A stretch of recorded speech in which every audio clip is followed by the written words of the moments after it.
All right, what is going on, Raptors Nation? Luca here back with another post-game video. The Toronto Raptors lose to the 76ers 114-99 as they now fall to 2-4 on the season. We are going to talk about this one. Before I do just that, do me a solid, hit a like on the video and subscribe to the channel for more Raptors content over here on the Raptors Nation YouTube channel. Help us hit 1,000 subs. It would be greatly appreciated. So the Raptors lose the second night of the back-to-back here. I did not expect them to win this game. This was one of those scheduled losses. The Raptors, once again, got off to a great start, which has been a theme for them during this season thus far.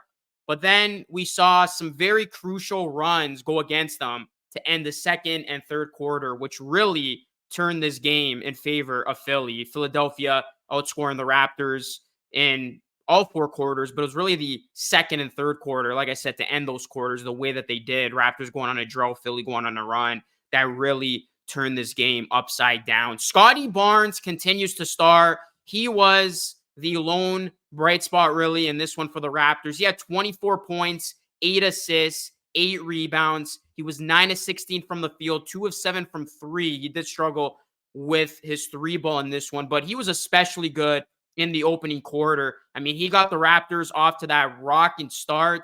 He was clicking on all cylinders, and Barnes once again had a nice game. And really, Barnes needed somebody else to step up because outside of Barnes, I mean, OG, got to credit him. He did have a nice game, another nice game from the field, following his perfect outing against the Bucks from the field. He was 7 of 12 for 16 points. Dennis Schroeder didn't shoot the ball well, particularly well, 4 of 9 from the field, but 13 points, 10 assists. He continues that streak, that incredible streak of his assist numbers being high.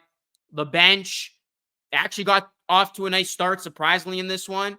They had outscored the Sixers bench 11-0 in the first part of this game. And then, I don't know what happened, but the bench was nowhere to be seen. I mean, you look at this bench, it continues to be disappointing for the Raptors. Flynn was a -8. Gary Trent Jr., I don't know where his head's at right now. I thought he was going to be a lot better. 8 points on 2 of 8 shooting. He was a -15. We saw McDaniels in this one, obviously, because Otto Porter Jr. not playing in the second night of a back-to-back.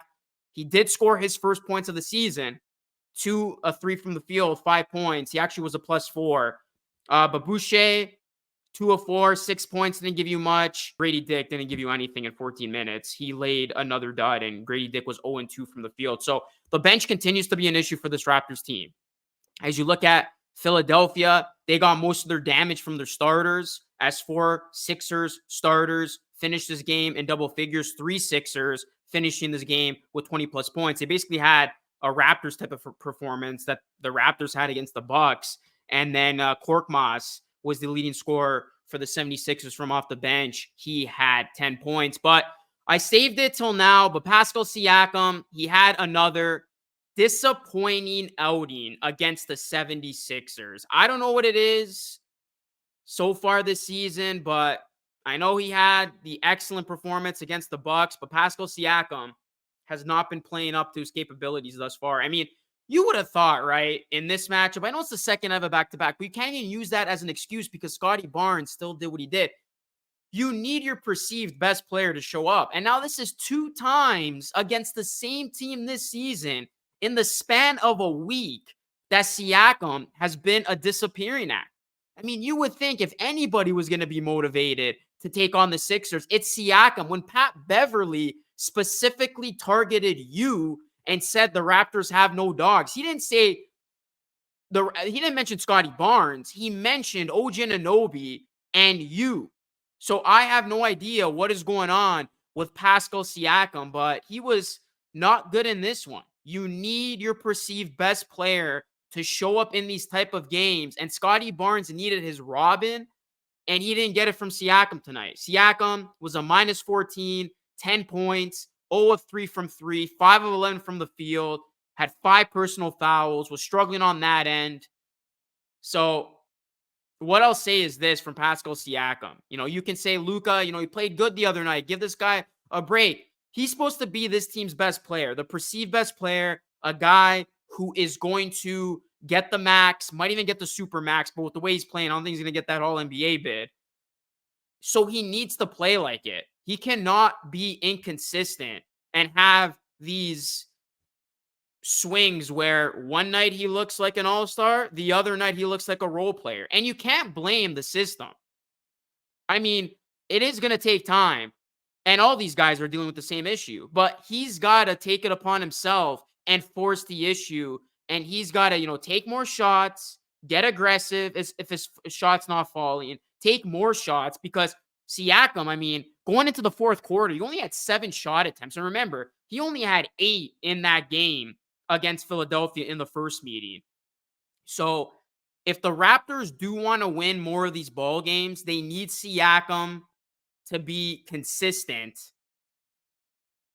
And, he's got to show up against these big time teams. You cannot have Siakam not come to play, especially when you go up against the 76ers. I mean, you could get away with it when you take on these lower feeding teams, but when you take on, the Bucks, the 76ers, these high end teams, you need your top players to show up. And somebody who did show up once again, Scottie Barnes, man. It amazes me that Scottie Barnes hasn't had a bad game yet. He hasn't had an off game. He is becoming the guy right before our eyes for this Raptors team and franchise. Scottie Barnes had 24, 8, 8 on 56% from the field.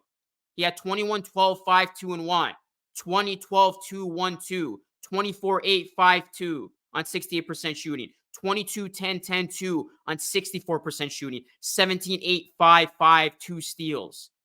Those are excellent numbers as Scottie Barnes has now put up 20 plus points in 5 straight games. He is the youngest Raptor to do that since Chris Bosh did it back in 2006. So I did a pod on this channel earlier today that this Scottie Barnes leap is happening right before our very eyes right now. We're in the leap. We are seeing it in real time. Scottie Barnes has arrived and he's playing well. And it's funny, I got a comment under one of my posts on X. Go follow me at Luca Rosano3. And it said, if Scottie's averaging 24, 10, 6, it's worth the Raptors finishing 27 and 55. Look, Scottie Barnes is going to need help. And if it is going to be one of these seasons where the Raptors are inconsistent, one night they look good, one night they don't, but Scottie Barnes is eating, that's going to be encouraging to see because, like I said, Scottie Barnes has by far been the most impressive Raptor this season, and he has been the only Raptor who has shown up every single night. So you love to see that. Some other stats in this one, just to go down it quick. The Raptors shot at 48% from the field. Once again, struggled from 3, 35%. It's like every time the Raptors don't shoot the ball well from 3, they're automatically going to lose that game and their offense is going to look bad because they were hitting their threes against the Bucks. They obviously played amazingly in that one. They once again struggled in this one, and go figure, they lose again.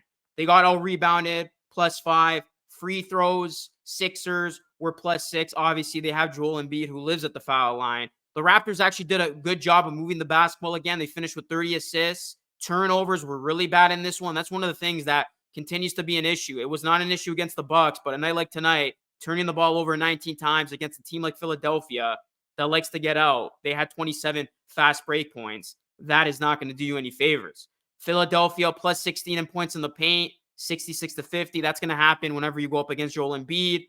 And then the Raptors, they actually had 5 technical fouls in this one. I mean, it was crazy to see.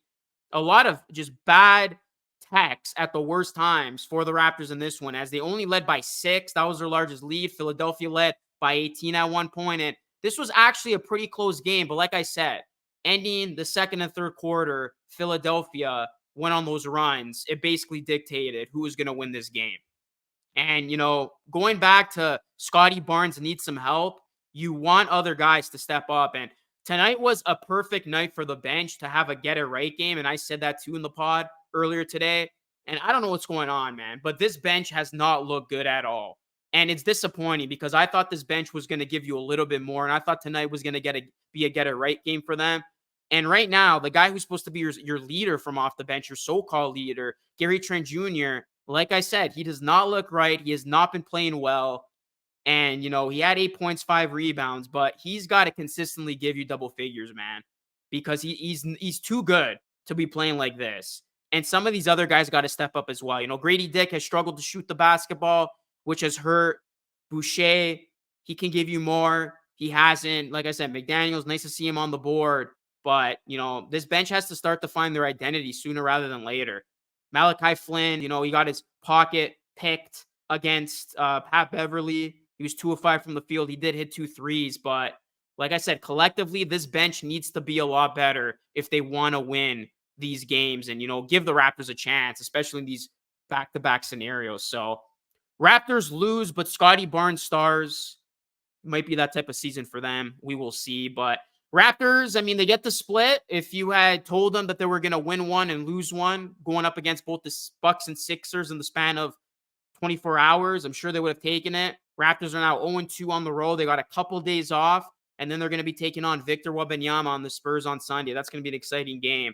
So, Nick Nurse and the Sixers beat the Raptors again this season. That is 2-0 and 2 wins coming in the span of a week. So, Raptors Nation, what were your thoughts on this game? Let me know your thoughts down below. Hit a like on the video. Subscribe to the channel if you are new. Plus, ring the bell for more. That is it for me. This is Lucas signing off. As always, thank you so much for watching. I will catch you all again in the next one.